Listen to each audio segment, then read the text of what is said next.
안녕하세요. 이상튜브입니다.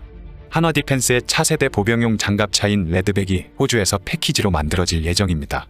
지난 9일에 호주 디펜스 매거진에 따르면 호주의 차세대 장갑차 선정 사업에 참여 중인 한화디펜스는 레드백 보병 전투 차량의 패키지 조립을 담당할 TI 서비시스와 $1,500만 계약했다고 밝혔습니다. 한화디펜스 호주의 리차드 조 상무는 TI 서비시스와 같은 강력한 지역 기반 호주 회사가 레드백 팀에 참여하게 돼 매우 기쁘다고 말했습니다. TI 서비시스는 2020년에 호주의 랜드 400 사업 로드쇼 당시 한화디펜스 호주와 인연을 맺었으며 이후 한화디펜스가 퀸즐랜드 북부의 테서비시스를 직접 방문하면서 인연이 깊어졌습니다. TI 서비시스는 레드백 제작 과정에서 경사로와 도어 및 해치를 포함하는 레드백 제품군의 주요 제작 패키지를 담당할 예정입니다. 다음 소식입니다. 현대중공업이 사우디에서 군함을 건조한다고 현지 언론이 밝히고 있습니다. 사우디 현지 언론인 자우카의 보도에 따르면 현대중공업은 지난 9일에 사우디 수도 리야드에서 열린 국제 방산 전시회에서 현지 합작 조선소인 IMI와 파트너십 연장을 위한 양해각서를 체결했다고 보도했습니다.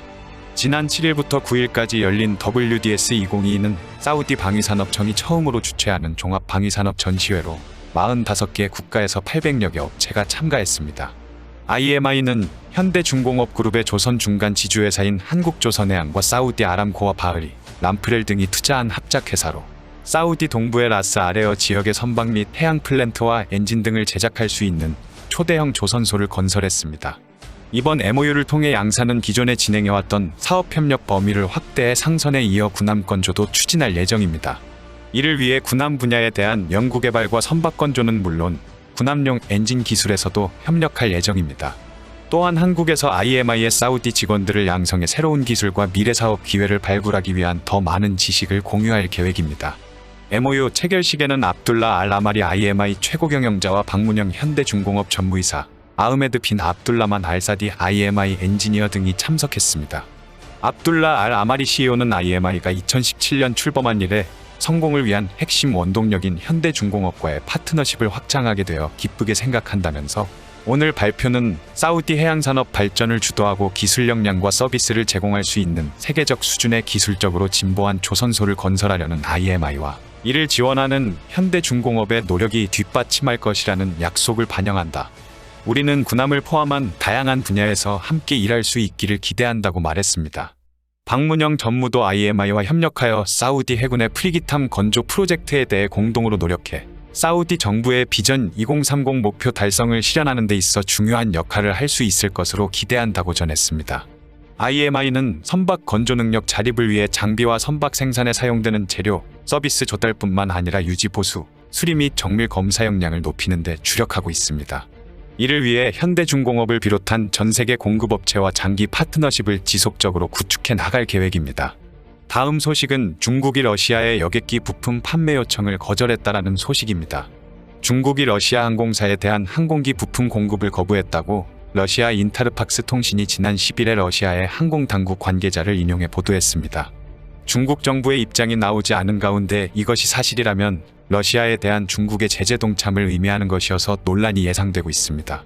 통신에 따르면 이날 모스크바에서 열린 항공기 정비보수 컨퍼런스에서 발레리 쿠디노프 러시아 연방 항공운송국 정비관리국장은 러시아는 항공사들이 자체적으로 부품을 공급할 수 있는 업체를 찾도록 지시했다며 중국에도 요청했지만 거절당했다는 정보를 받았다고 말했습니다. 그러면서 다른 나라에서 기회를 찾을 것이라며 파트너인 터키나 인도가 될 것이라고 밝혔습니다. 우크라이나 침공을 둘러싼 서방의 제재로 러시아 항공사들이 심각한 압박을 받고 있음을 인정하는 동시에 중국으로부터 아무 도움을 받지 못하고 있다는 사실이 처음 공개된 것입니다. 러시아 외교부는 지난 3일에 러시아 여객기의 안전이 위협받고 있다고 밝힌 바 있습니다. 러시아로서는 부품 수급 문제뿐 아니라 항공기 임대 철회도 발등에 떨어진 불입니다. 지난달 26일에 유럽연합은 러시아 항공사에 대한 여객기 임대 계약을 이달 28일까지 종료하고 부품 인도화 보수 계약 및 항공기 보험까지 금지토록 하는 제재 조치를 발효했으며 보잉과 에어버스가 여기에 동참했습니다. 현재 러시아의 항공사인 아에로플루트와 S7 에어라인 등 러시아 항공사들이 운영하고 있는 항공기 980대 가운데 777대가 보잉과 에어버스에서 임대한 여객기입니다. 만약 러시아 항공사들이 임대된 여객기들을 사들이거나 계약을 갱신하지 못하면 항공기를 반환해야 하는 처지가 된 것입니다. 러시아 항공업계가 혼란에 빠지자 러시아 정부는 항공기 임대 비용을 러시아 화폐인 루블화로 지불하라고 지시했고, 서방 세계에서 임대한 항공기가 기한이 만료되거나 취소되더라도 임대 항공기의 반환을 금지하도록 했습니다. 러시아 정부는 이에 필요한 새로운 법령을 의회에 제출했으며, 이 법령이 승인되면 러시아 항공사는 임대 계약 중단에 응할 필요가 없어져 계약에서 정해진 기간 내에는 여객기를 유지할 수 있게 됩니다. 하지만 여객기용 부품의 공급처를 찾지 못하면 여객기를 띄울 수 없어 무의미한 법령처럼 보입니다. 따라서 쿠디노프 국장은 러시아 기업들이 해외에 등록된 항공기를 러시아에 재등록하려고 애쓰고 있다고 말했습니다. 즉, 해외에서 러시아 기업들이 사들인 항공기를 러시아로 들여온다는 방침인데, 이것도 서방의 제재로 쉽지 않을 것으로 보입니다. 어쨌든 현재 시국에 과연 러시아의 여객기용 부품을 판매하는 나라가 나타날지는 의문이며, 러시아의 부품을 판매하는 나라가 나타나더라도 서방 세계의 경제 제재 조치가 강구될 가능성도 있으므로 쉽사리 나설 나라는 없다고 생각됩니다. 또한 미국과 강경 노선을 취하고 있던 중국의 여객기용 부품 공급을 거절당한 것은 러시아에 있어서도 뼈아플 것으로 보입니다. 다음 소식은 터키가 일본에게 터키산 무인 항공기를 도입해야 한다라고 직접적으로 말했다는 소식입니다. 러시아군을 상대로 활약 중인 터키제 무인 항공기에 대해 일본의 니케이 아시아는 지난 8일에 바이락타르 무인 항공기를 제작하는 바이락타르사의 하르크 바이락타르 CEO의 인터뷰를 싣고, 일본은 한시라도 빨리 터키산 무인 항공기를 손에 넣어야 하며 이즈모형 호위함에는 바이락타르 TB3가 딱 맞다라고 보도했습니다. 우크라이나군은 터키산 무인 항공기인 바이락탈 TB2를 사용해 러시아군의 방공 시스템과 수송부대를 공격하는 장면을 공개했고, 이에 대해 니케이 아시아는 지난 8일자 기사에서 나고르노카라바흐에서 TB2는 아르메니아 전차를 일소했지만 최강의 무기를 가진 러시아군을 상대로 TB2의 공격이 통할지 전문가들은 의심하고 있었습니다. 그러나 TB2가 우크라이나를 침공해온 러시아군을 괴롭히고 있는 것은 사실이며 전문가들을 놀라게 하고 있다고 언급했습니다. 또한 바이락타르사의 헐크 바이락타르 총괄 매니저는 인터뷰에서 TB3의 일본 출시를 검토 중인 것으로 알려졌습니다. 현재 개발 중인 TB3는 TB2를 확대 발전시켜 함정에서 운용할 수 있도록 개발한 모델로, 터키군은 TB3를 아나돌루 강습 상륙함에 운용하는 것을 상정하고 있으며 2022년 중에 첫 비행을 테스트할 예정입니다.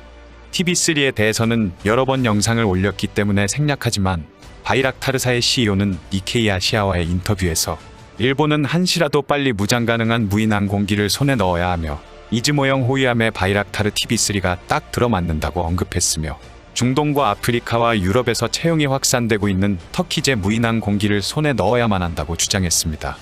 바이락타르사의 CEO의 이러한 주장은 특히 아시아 태평양 국가 중에 강습 상륙함을 보유한 국가인 한국과 일본 및 호주 등의 TB3의 판매를 노리고 발언한 것으로 보입니다. 덧붙이자면 바이락타르사가 개발한 MQ-9에 필적하는 신형 UCAV인 바이락타르 아킨지의 인도식에는 일본 주재 방위관도 참석한 적이 있어 실전에서 지속적인 결과를 내고 있는 터키제 무인기의 일본의 자위대도 관심을 나타내고 있는 것은 틀림없습니다. 앞으로 어디까지 무장형 무인 항공기의 보급이 확대되는지는 알 수는 없지만, 주요 선진국을 포함한 많은 나라가 무장 가능한 무인기를 도입했고, 더 이상 전장에서의 무장형 무인 항공기의 활용을 의심하는 것은 의미가 없어 보입니다. 현대 전장에서 무장형 무인 항공기는 유인 전투기가 할 수 없는 일을 담당하고 있습니다. 24시간 이상 전장을 배회하며 아군에게 상공에서 전장 인식을 제공하고, 적의 취약점을 발견하면 정밀 유도무기로 공격하는 것도 가능한 UCAV를 유인 전투기가 대신하는 것은 불가능하기 때문에 유인 전투기와 UCAV는 보완 관계에 있으며, 이제 우리나라도 UCAV 도입과 관련하여 효과적인 전술운용 방법을 개발할 필요가 있을 것으로 보입니다. 이상 마치겠습니다. 시청해주셔서 고맙습니다. 이상튜브였습니다.